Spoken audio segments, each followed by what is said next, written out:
What's happening, team? My name's Tyler. I'm a health and self-development coach, and I just finished my first ebook. And so I wanted to read it to you. Totally free. If you want to support me, you can share this with friends. You can like and subscribe. You can purchase the ebook at the very end of this video, but I want you to hear it. I want you to be able to experience it the way that I would like to experience it too. And so this is a longer video, but the inspiration behind this book comes from my Mindset Mobility series. So if you haven't checked that out, if you want to support me in that way, that would mean the world to me. It's a 14 video series helping you learn how to ride the waves of life. And this, coming back to yourself, is a compassionate path out of burnout, self-doubt, and survival mode. So, enough of me talking about it. Let's dive in. Coming back to yourself, a compassionate path out of burnout, self-doubt, and survival mode. Chapter 1, you are exactly where you are meant to be. Let me start by saying this plainly. You are not failing at life, you are not behind, and you are not broken. You're tired. Tired of trying to get it right. Tired of holding it together. Tired of feeling like everyone else got a manual you somehow missed. And if that's where you are right now, I want you to know something important. Nothing has gone wrong. Most people think they're stuck because they're doing something wrong. But more often than not, they're stuck because they don't realize they're allowed to choose differently. We don't get taught that. We get taught to push, to grind, to power through, to fix ourselves, to compare, to ask, what's wrong with me? Instead of, what do I need? So we keep repeating the same patterns, the same reactions, the same expectations. Not because they're working, but because they're familiar. And familiar feels safer than unknown. But familiar doesn't always mean healthy. The invisible rule book we live by. Somewhere along the way, many of us picked up an invisible rule book. I should be further along by now. I shouldn't feel this way. Other people handle this better than I do. If I rest, I'm lazy. If I stop, I'll fall behind. If I choose differently, I'll disappoint someone. So instead of asking ourselves what actually feels supportive or sustainable, we ask, what's expected of me? What would make me look successful? What would make this hurt less right now? And none of those questions are wrong, but they're not always kind. Mindset mobility starts here, with the understanding that you have more options than your current thoughts are showing you. Not infinite options, not perfect options, just another way. Choice doesn't mean control. Choosing differently doesn't mean you suddenly control everything. It doesn't mean life stops being messy. It doesn't mean emotions disappear. It doesn't mean you always know the right answer. It means you pause long enough to ask, what am I actually responding to right now? What do I believe I have to do? And is that actually true? Sometimes the most powerful choice isn't a big life decision. It's choosing to soften instead of brace, to rest instead of push, to speak to yourself with honesty instead of criticism. You don't have to fix your whole life. You don't have to know the next 5 years. You don't even have to know the next month. You just have to recognize that you are not trapped in one way of being. If this is hitting you, if you're reading this and feeling a little emotional or relieved or quietly seen, it makes sense. Because when you've been living in survival mode for a long time, being told you have a choice can feel both comforting and overwhelming. Comforting because, oh, maybe I'm not doomed. Overwhelming because, wait, if I can choose, why didn't I before? And here's where I want to be very clear with you. You didn't choose differently before because you were doing the best you could with what you had. That deserves compassion, not judgment. Mindset mobility isn't about blaming your past. It's about giving your present self more room to breathe. You're not late. You're not weak. You're not missing something essential. You're learning. And learning requires patience. A gentle reframe. What if instead of asking, what's wrong with me? You asked, what would feel a little more supportive right now? What if instead of forcing clarity, you allowed curiosity? What if instead of assuming this is just how you are, you considered that this might just be how you've been coping? Coping kept you alive, but it may not be how you want to keep living. And the beautiful thing? You don't have to abandon yourself to change. You can choose differently with yourself, not against yourself. That's where this journey begins. Now, at the end of every chapter, I have included journal prompts for you all. So journal prompts, chapter 1. Take your time with these. There are no right answers. Where in my life do I feel like I don't have a choice, even if that might not be fully true? What is one small way I've been hard on myself lately? If I were allowed to choose differently this week, what would feel most supportive for me right now? When you're ready, we'll move on to chapter 2. You're not broken, you're tired. And when we do, we won't rush. You're not alone here. Chapter 2. You're not broken, you're tired. Let's clear something up right away. There is nothing wrong with you. What you're feeling isn't a character flaw. It isn't a lack of discipline. It isn't proof that you're unmotivated, lazy, or falling behind. You're tired. And not just, I need a nap, tired. You're decision fatigued. You're emotionally overextended.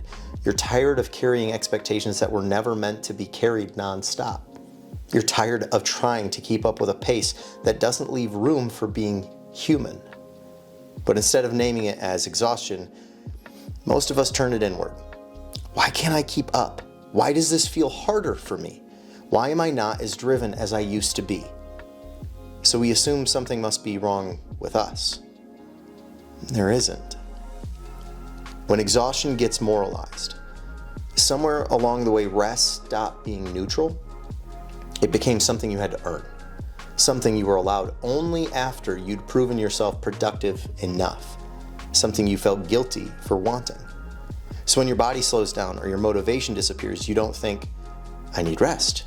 You think, I'm failing. But exhaustion is not a personal failure, it's a biological response. Your nervous system doesn't care about your to-do list. Your body doesn't care about hustle culture. Your mind wasn't built to be on all the time. We confuse capacity with worth. We confuse output with value. We confuse stillness with stagnation. And yet many of us live like we should be, on all the time. That's not truth. That's conditioning. You're allowed to pause, even here. Pausing doesn't mean you're giving up. It doesn't mean you're falling behind. It doesn't mean you've lost your edge. It means your system needs a moment to reset. Think about how often you ask yourself, what should I be doing next? And almost never, what do I need right now? Rest doesn't always look like sleep. Sometimes it looks like not pushing for clarity, letting something be unfinished, sitting with discomfort instead of solving it, breathing without trying to optimize it, existing without producing anything. You don't need to justify that. You don't need to turn rest into a strategy. You don't need to prove it will make you better later. You're allowed to rest because you're human. All this reading, am I right? You're allowed to rest because you're human. Existing without achieving. This might be the hardest permission of all. To exist without achieving. To be without improving. To breathe without earning it. If that feels uncomfortable, notice that. That discomfort didn't come from nowhere. Many of us learned early on that love, safety, or approval came from doing, from being useful, from being impressive, from being low maintenance. So slowing down can feel unsafe, like something will be taken away, like you'll disappear if you stop trying. You won't. You don't lose your value when you stop performing. You don't lose your worth when you stop striving. You don't become less lovable when you take a break. You're still you, even when you're tired. Especially then. A softer truth. What if the reason you feel stuck isn't because you're doing life wrong, but because you haven't been allowed to rest long enough to hear yourself think? What if clarity isn't missing? It's just buried under exhaustion. You don't need to push through this moment. You don't need to fix yourself. You don't need to decide what comes next. You need permission to pause, to breathe, to let your nervous system settle. That's not quitting. That's care. And care is what allows you to continue when you're ready. Journal prompts, Chapter 2. Take these gently, there's no rush. Where have I been interpreting exhaustion as personal failure? What would it feel like to let myself rest without needing to earn it? If I allowed myself to exist without achieving this week, what would change? You're not broken. You're tired. And that matters. When you're ready for the next chapter, we'll dive into you don't have to decide everything today.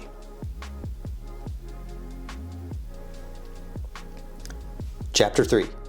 You don't have to decide everything today. There's a particular kind of stress that doesn't come from what's happening. It comes from what you think you should already know. What should I do next? Is this the right path? Should I stay or leave?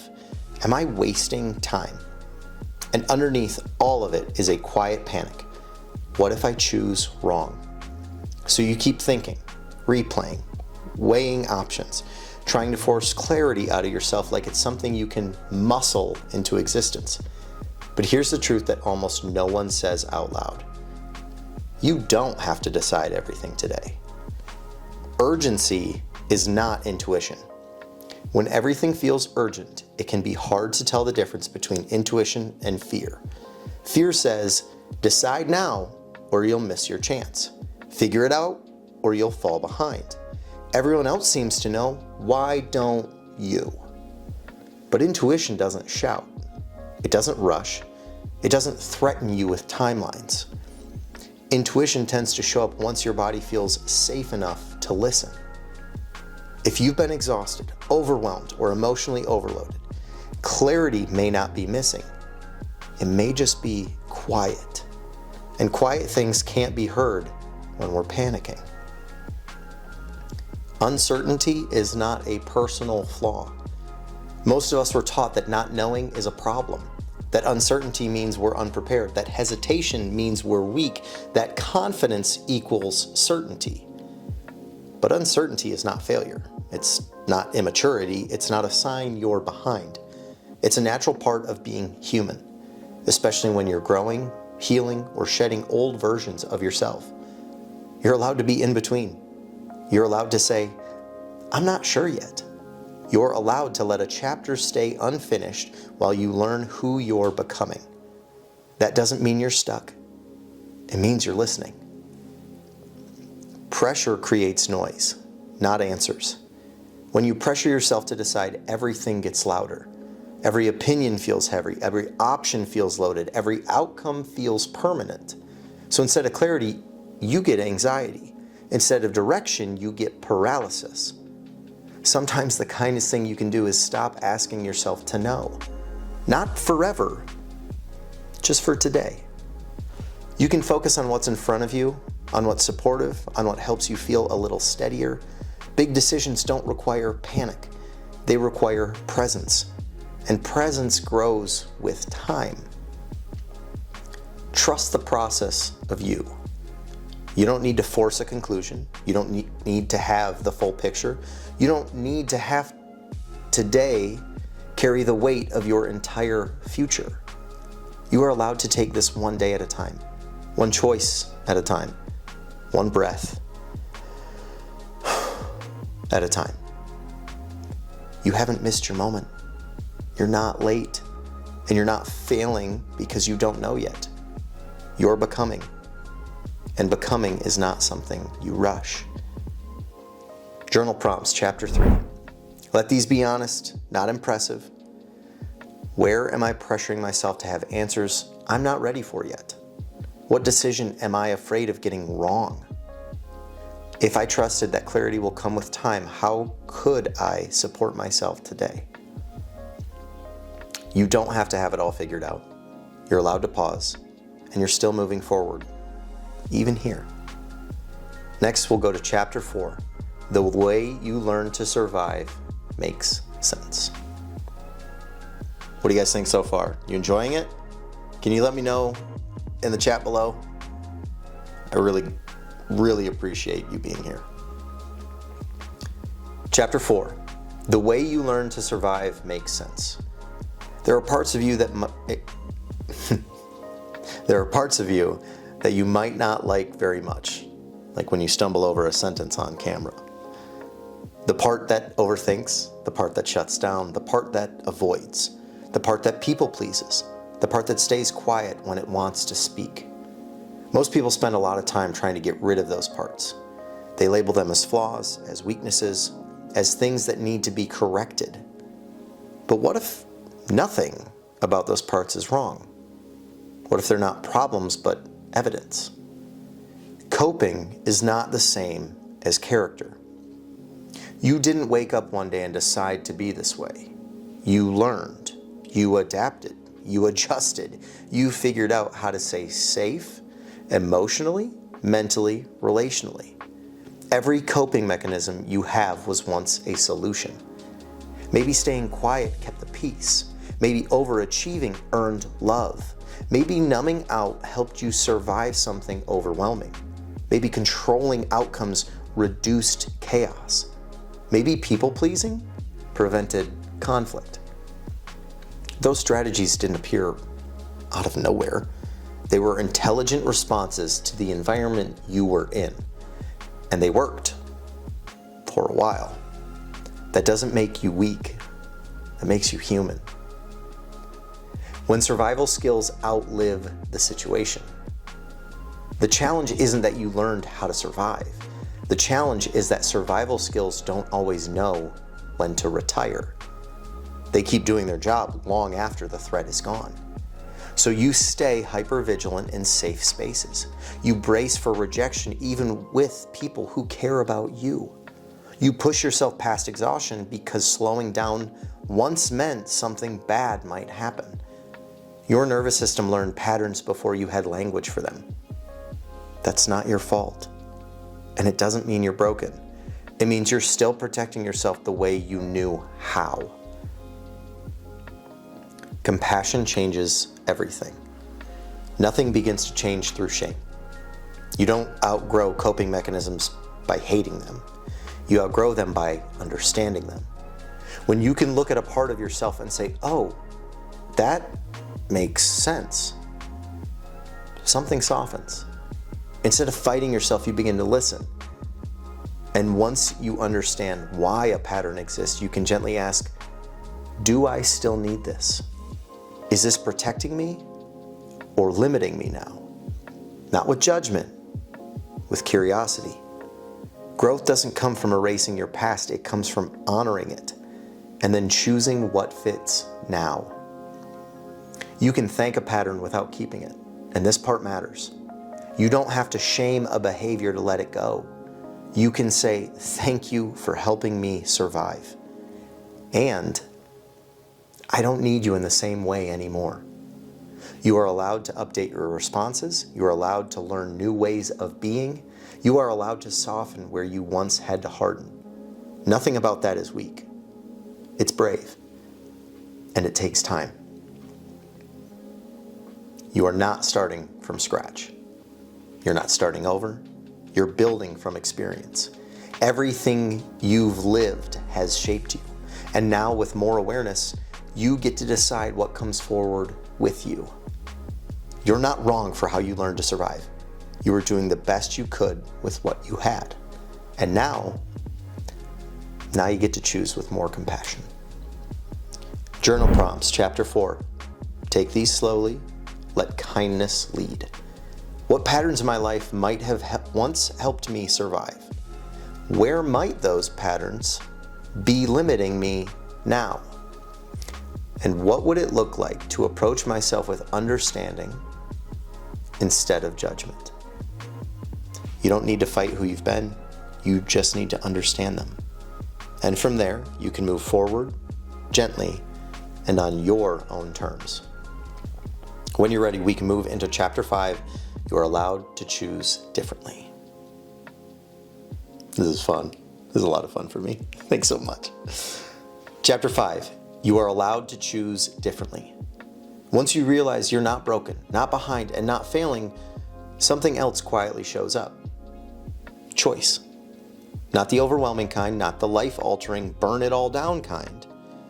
Just the awareness that you don't have to keep doing things the same way simply because you always have.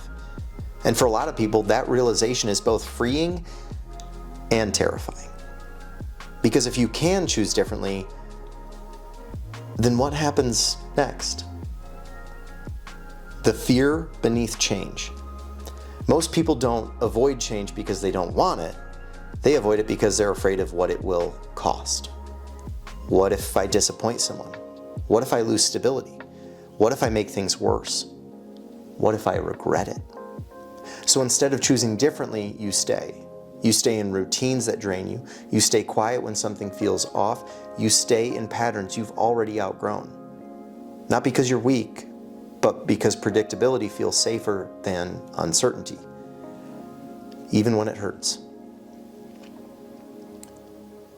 Choosing differently doesn't mean burning it all down. Here's the part that often gets missed. Choosing differently does not require chaos. It doesn't require quitting your job tomorrow. It doesn't require ending relationships overnight. It doesn't require a dramatic announcement or a complete reinvention.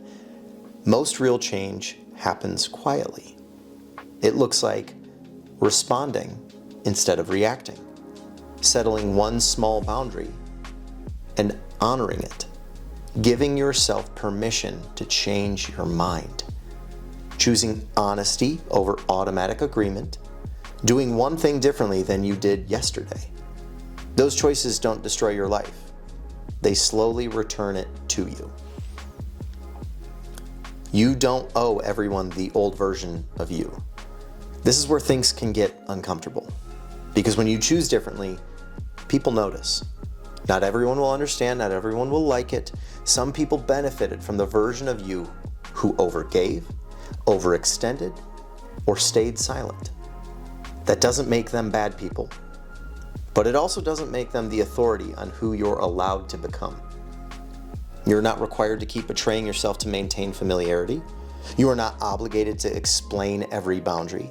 You are allowed to evolve, even if it disrupts expectations. Choosing differently doesn't mean you stop caring about others. It means you start caring about yourself too. Gentle change is still real change. You don't need to feel brave every time. You don't need to be confident. You don't need to know how this will turn out. You just need to notice when something no longer fits and honor that information. Growth doesn't always feel empowering. Sometimes it feels awkward. Sometimes it feels quiet. Sometimes it feels like taking a step sideways instead of forward. That still counts. You are allowed to grow without suffering. You are allowed to change without punishment. You are allowed to choose differently, one small choice at a time. This is how agency begins. Agency doesn't start with action. It starts with permission. Permission to listen to yourself, permission to try something new, permission to stop forcing what no longer works. You don't need to overhaul your life. You don't need to prove anything. You don't need to be certain. You just need to remember you are not stuck and you are allowed to choose differently. Gently, honestly, and in your own time. Journal prompts, Chapter 5. Take these with curiosity, not pressure. Where in my life do I feel a quiet pull to do something differently? What am I afraid would happen if I honored that pull? What is one small, non-destructive way I could choose myself this week? When you're ready, we'll keep going. Next, into Feelings Aren't Instructions, where we'll separate emotion from action without dismissing either. You're doing this thoughtfully, and that matters. Chapter 6, feelings aren't instructions. Your feelings matter. Let's start there. They are real, they are valid, they are information. But they are not always directions. And a lot of unnecessary pain comes from confusing the two. When feelings take the wheel, feelings move fast. Fear wants immediate relief, anger wants action, sadness wants retreat, anxiety wants certainty now. So when a feeling shows up, it can feel urgent, like something must be done right away. Send the text, quit the thing, cancel the plan, make the decision, protect yourself. But feelings are responses, not verdicts. They tell you that something is happening inside you, not necessarily what you should do about it. Valid doesn't mean final. Here's where people get tripped up.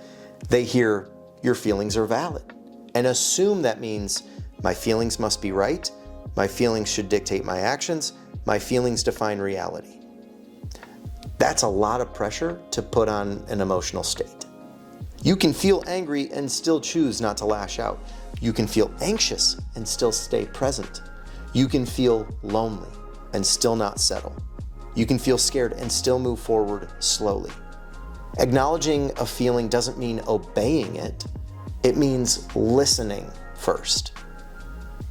Feelings are messengers, not managers. Think of feelings like signals on a dashboard. They tell you something needs attention. They don't tell you how to rebuild the engine. Anxiety might be saying, I don't feel safe. Sadness might be saying, I need to grieve. Anger might be saying, a boundary was crossed.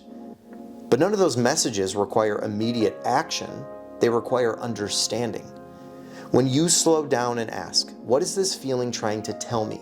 Instead of, what do I need to do right now?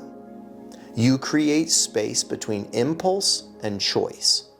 That space is where agency lives. Choosing responsiveness over reactivity. Reactivity feels like relief. Responsiveness feels like self-respect. Reactivity says, I can't sit with this. Responsiveness says, I can feel this and still choose. This doesn't mean suppressing emotions. It doesn't mean pretending you're fine. It means letting feelings exist without letting them hijack your life. You don't need to act on every emotional wave. You are allowed to let some pass. Trust grows here. Trust is how you begin to trust yourself again. This is how you begin to trust yourself again. Not by never feeling overwhelmed, not by always getting it right, like I just did, but by learning that you can feel something deeply and still take care of yourself. You are capable of holding emotion without being ruled by it. You are capable of choosing actions that align with your values even when your feelings are loud. That's not emotional detachment, that's emotional maturity. Journal prompts, chapter 6. Approach these with honesty, not judgment. What feelings do I tend to act on immediately? How might my life change if I allowed myself to feel without reacting? What would it look like to pause and ask what a feeling needs before deciding what to do? You don't need to silence your emotions. You just don't need to hand them the steering wheel. When you're ready, we'll move into You Don't Have to Carry This Alone, where we talk about support, connection, and letting yourself be seen. Now, I would love it if you could just let me know below what your favorite lesson has been. If you want to go back through, check out a couple of the chapters. We're on chapter 7 now. This is really exciting. Thank you so much for being here. Chapter 7, you don't have to carry this alone. There's a difference between being independent and being isolated. A lot of people blur the two. You might tell yourself, I can handle it. I don't want to be a burden. I'll deal with it on my own. And maybe you've handled a lot on your own. Maybe you had to. Maybe there wasn't anyone safe to lean on for a long time. So you learned how to carry things quietly, how to be self-sufficient, how to keep moving even when something inside you was heavy. That strength is real. But strength doesn't mean you were meant to do everything alone. Why we stop reaching out? Most people don't avoid support because they don't want connection. They avoid it because of past experiences. Maybe you tried to open up once and were dismissed. Maybe someone minimized your feelings. Maybe vulnerability was used against you. Maybe you learned that needing too much led to disappointment. So you adapted. You shared less, you asked less, you became the one who listens instead of the one who leans. That made sense. It protected you. But protection can quietly turn into isolation if we never update it. Support isn't all or nothing. Here's where things get more nuanced. Needing support doesn't mean oversharing. It doesn't mean telling everyone everything. It doesn't mean losing boundaries or becoming dependent. Healthy support is selective. It's knowing who has earned access, what kind of support you actually need, when to ask, and when to pause. You don't need everyone. You don't need a crowd. You don't even need perfect understanding. Sometimes support looks like being honest with one safe person, letting someone sit with you without fixing you, saying, "I'm having a hard day" instead of "I'm fine," allowing yourself to be witnessed, not rescued. You're not asking someone to carry your life. You're asking them to walk beside you for a moment. That's allowed. You're still responsible, just not alone. This part matters. Not carrying things alone doesn't mean giving your power away. You are still responsible for your choices. You are still the one living your life. You are still the one deciding what fits. Support isn't about someone else steering the ship. It's about having steadier footing while you steer. There's a big difference. When you stop carrying everything by yourself, you don't become weaker. You become more regulated, more grounded, more able to see clearly. And clarity makes better decisions than isolation ever could. Letting yourself be seen carefully. If being seen feels uncomfortable, that's okay. You don't have to jump from silence to full transparency. You don't have to trauma dump. You don't have to explain your entire story. You can start small. You can choose people who respond with presence instead of pressure, people who don't rush you, people who don't make it about themselves. And if someone can't show up the way you need, that's information, not rejection. Not everyone is meant to carry parts of you. That doesn't mean no one is. Connection is part of healing. Here's the quiet truth. Some things can't be processed alone. Some things need reflection. Some things soften only when they're spoken out loud. You don't have to carry this by yourself anymore. Not because you can't, but because you don't have to. And choosing support isn't weakness, it's wisdom. Journal prompts, chapter 7. Take these slowly. There's no pressure to act immediately. Where in my life have I been carrying things alone that don't need to be? What kind of support actually feels helpful to me, not overwhelming? Who feels emotionally safe enough to let in, even just a little? You're still capable. You're still strong. You're just not meant to do everything by yourself. When you're ready, we'll move into chapter 8. Trust can be rebuilt slowly, where we focus on rebuilding trust internally and externally without forcing it. Chapter 8. Trust can be rebuilt slowly. If trust feels complicated for you, there's a reason.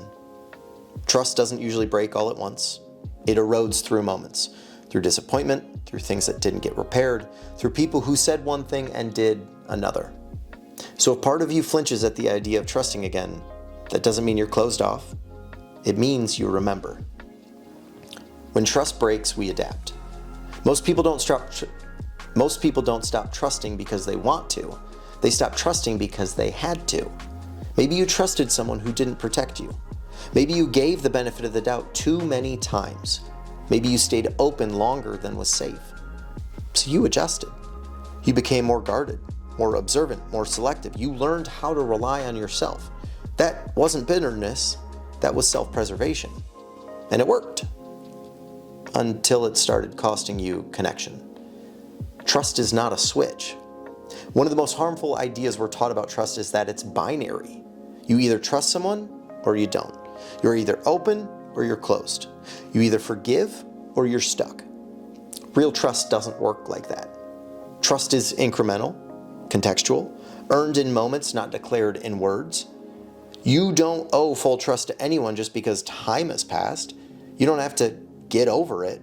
You don't have to reopen faster than your nervous system is ready for. You're allowed to rebuild trust slowly. Discernment is not distrust. Here's an important distinction. Being careful doesn't mean you're cynical. Moving slowly doesn't mean you're punishing anyone. Having boundaries doesn't mean you're holding a grudge. It means you're paying attention. You're noticing consistency over time, how someone responds when you say no, whether actions match words, how repair happens when something goes wrong. That's not distrust, that's wisdom. Trust that's rushed often ignores red flags. Trust that's rebuilt honors reality. Rebuilding trust starts with choice. At some point, rebuilding trust does involve choice. Not blind faith, not forced vulnerability, just a willingness to take small emotional risks. That might look like sharing something slightly personal, letting someone see you unsure, asking for support once, staying present instead of withdrawing. You don't have to go all in, you just have to stay honest. Trust grows when safety and choice meet. You're not doing it wrong. If you've been telling yourself, I should be over this by now, I shouldn't still feel cautious, I'm taking too long, pause. Healing doesn't run on deadlines. Trust doesn't rebuild on command. And forcing openness often recreates harm instead of resolving it. You're not failing at trust. You're learning how to trust better. And that takes time. Trust can be rebuilt, even with yourself. This part matters too. Sometimes the deepest trust that needs rebuilding isn't with others, it's with yourself. Trusting that you'll notice red flags, trusting that you'll speak up, trusting that you'll leave if something isn't right, trusting that you won't abandon yourself again. That trust grows slowly, through small choices, through honoring discomfort, through believing yourself when something feels off. You don't need to rush this. You're not closed. You're careful. And careful can still be open. Journal prompts, Chapter 8. Let these unfold without pressure. Where has my trust been broken or shaken in the past? How have I adapted in ways that protected me? What would rebuilding trust slowly and safely look like for me now? You don't need to hand your trust to anyone. You're allowed to offer it piece by piece when it feels right. When you're ready, we'll move into Chapter 9, You're Not Behind, where we untangle comparison, timing, and the false idea that you missed your moment. Thanks so much for being here. We only have a few chapters left, so thank you for the time you've been giving me. We are approaching 40 minutes here. What a fun time this has been for me. I hope that you've been enjoying it. I hope you've been taking notes. I hope that you are going to share this with a loved one or a friend. Maybe I should too. Chapter 9, You're Not Behind. Feeling behind is one of the quietest ways people suffer. No one sees it, no one asks about it, but it colors everything.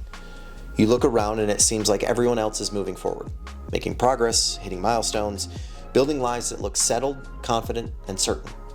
And somewhere inside you think, I should be further along than this. Not because anyone said it out loud, but because it feels implied everywhere. The invisible timeline. Most people are living under timelines they never consciously chose. By this age, I should know. By now, I should be stable. By this point, I should have it figured out. But whose timeline is that? It's stitched together from comparison, culture, family expectations, social media highlights.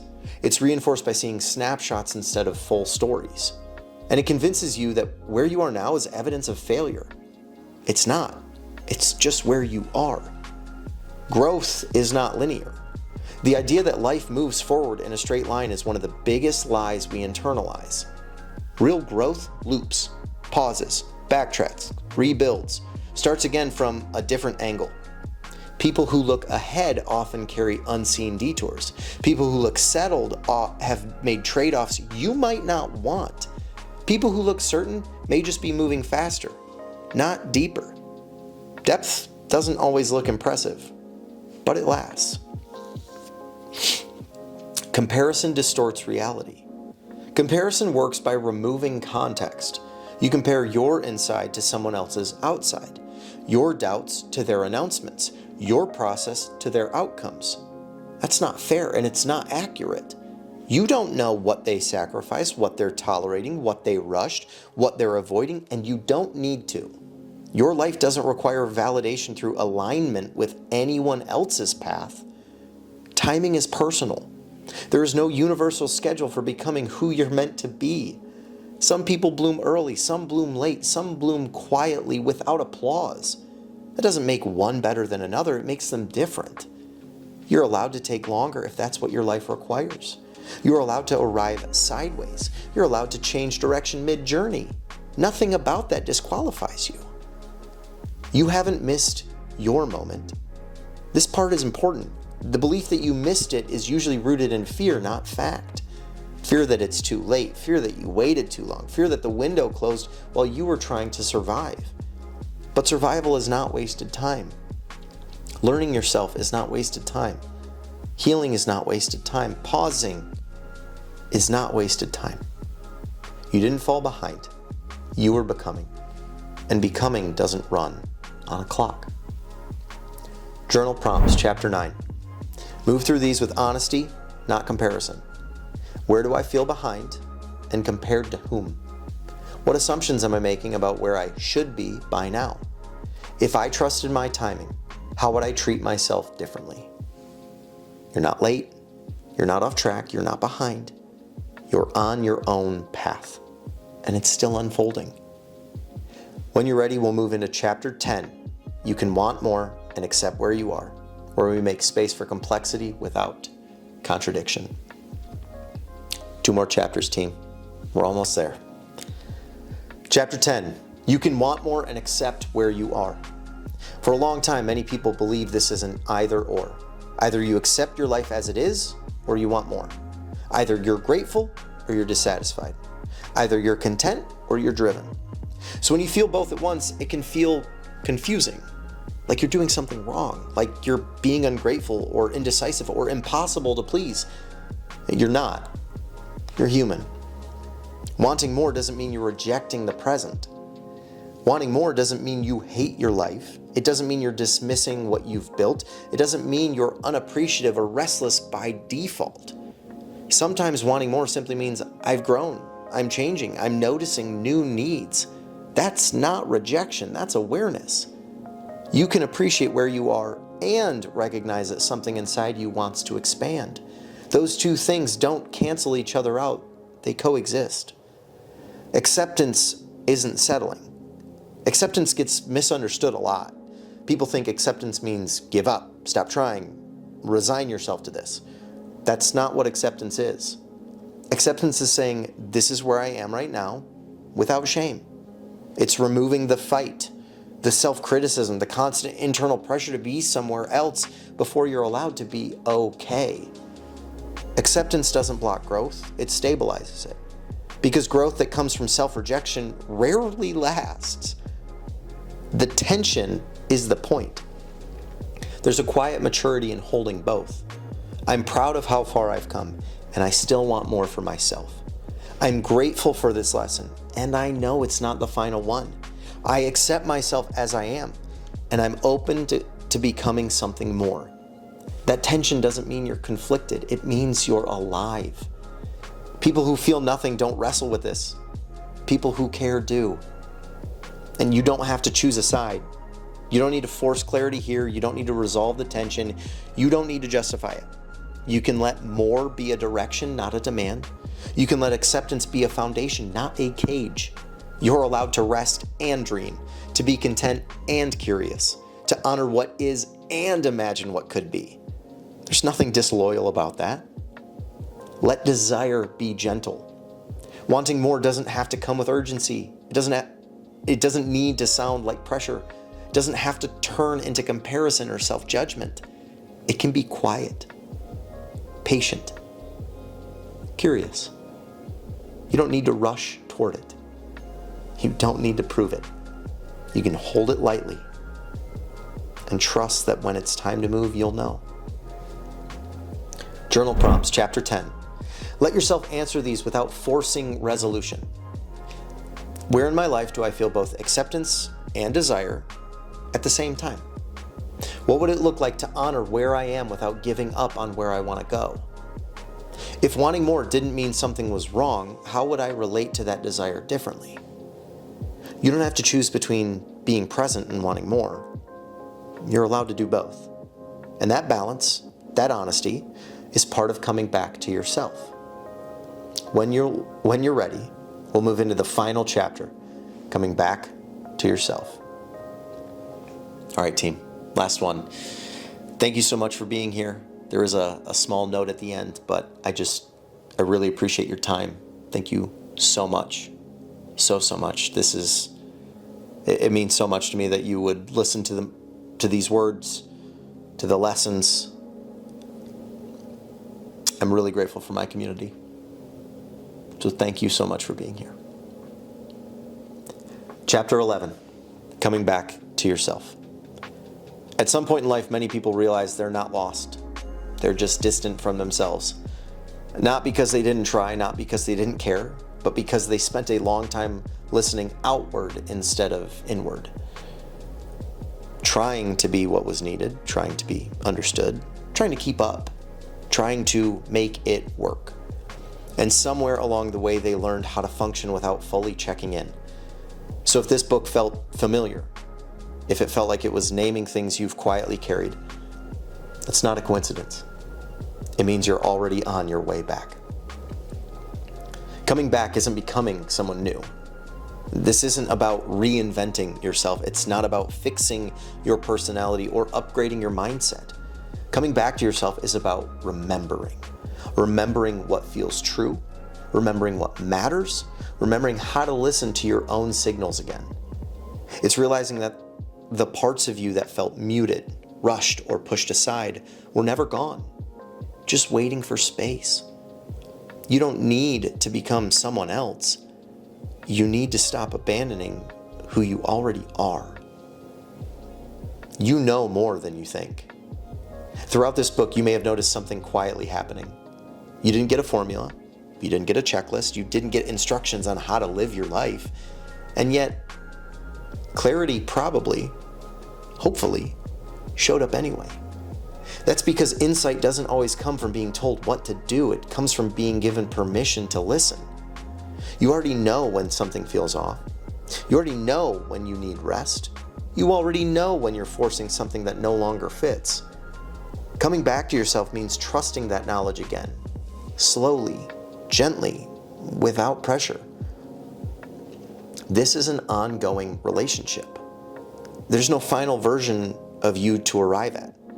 You will change, you will grow, you will outgrow things that once mattered deeply. That doesn't mean you failed, it means you're alive. Coming back to yourself isn't a destination, it's a relationship. One you revisit again and again as life shifts. Sometimes you'll be close, sometimes you'll drift, and sometimes you'll need to return with patience and compassion. That's normal. What matters is that you know how to find your way back.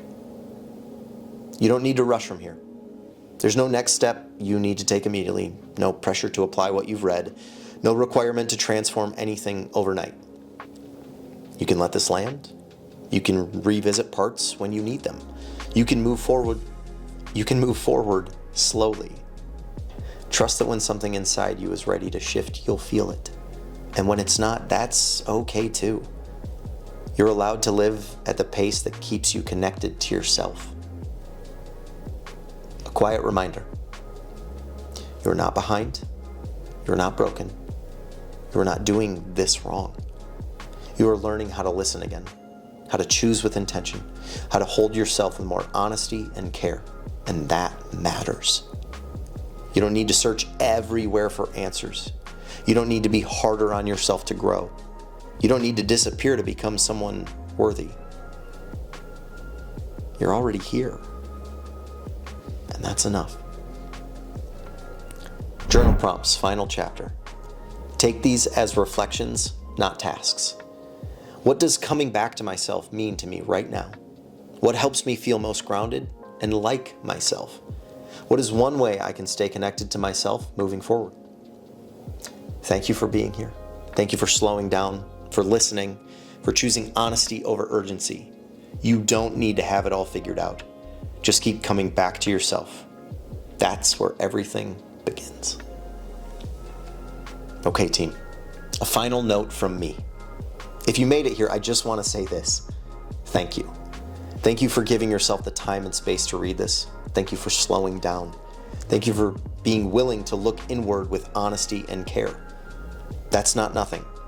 This book wasn't written from a place of having it all figured out. It was written from lived experience, from learning, unlearning, stumbling, pausing, choosing again, and coming back to myself over and over. I know what it's like to feel stuck, to feel exhausted, to feel like you're doing everything right and still feel off. I also know what it's like to think you're the problem when really you're just tired, overwhelmed, or carrying more than you were ever meant to carry alone. If any part of this book helped you feel a little more seen, a little less alone, or a little more compassionate toward yourself, that means everything to me. A bit about me. I'm not here to tell you how to live your life. I'm not interested in fixing you. And I don't believe growth has to come from pressure, shame, or hustle. What I care about is helping people reconnect with themselves, gently, honestly, and sustainably. I know the value in rediscovering yourself after a long time away. I believe clarity comes from safety, that self-trust is built slowly, and that most people don't need more motivation. They need permission to slow down and listen. If you felt supported by this book, that's the same energy I bring into everything I create. Staying connected. If you'd like to continue this work with me in whatever way feels right for you, there are a few options.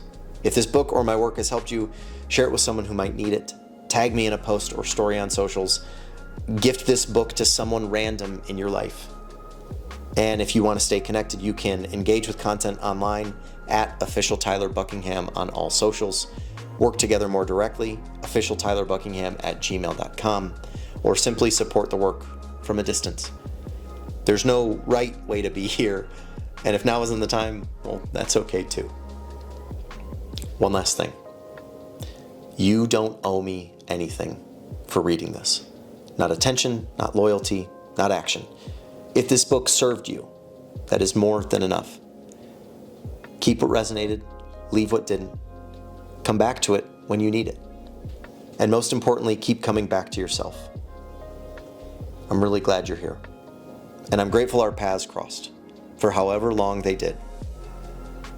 Take care of yourself, team. Hi, baby. I think it's time to be done.